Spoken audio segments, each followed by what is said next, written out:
This is the Frieze group that's like a sine wave.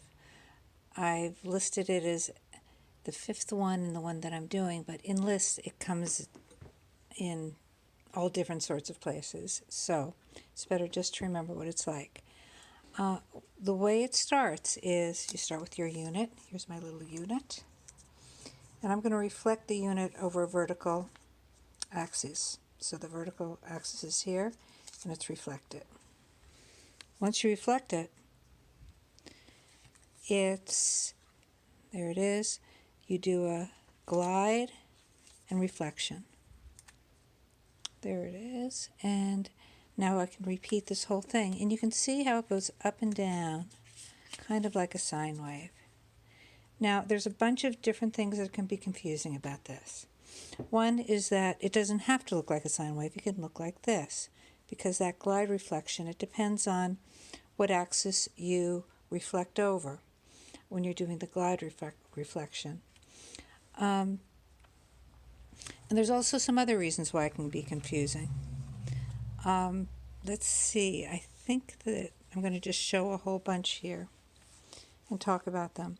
So here you can see it's reflected, vertically reflected over this axis, and then it's horizontally reflected over this. Well, actually what I've done here is I've rotated it.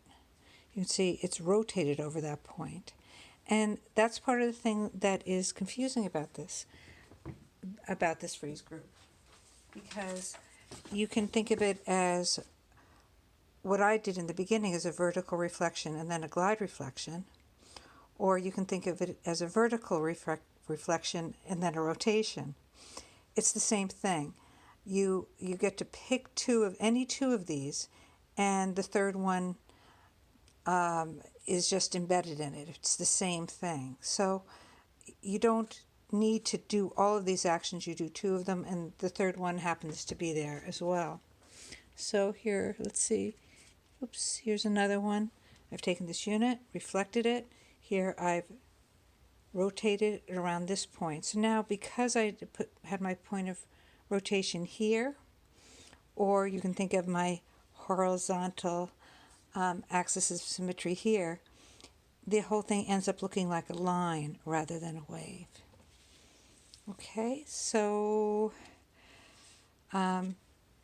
hopefully you get that. It's a bit much to absorb.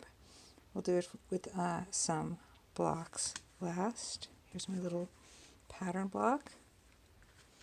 Here's my copy of my pattern block. I'm going to reflect it over the vertical axis. Okay, so there it looks. That's what it looks like.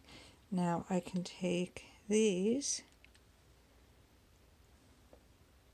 That's my copy, and either rotate them 180 degrees, which looks like this, or like this, depending on where my point of rotation is, or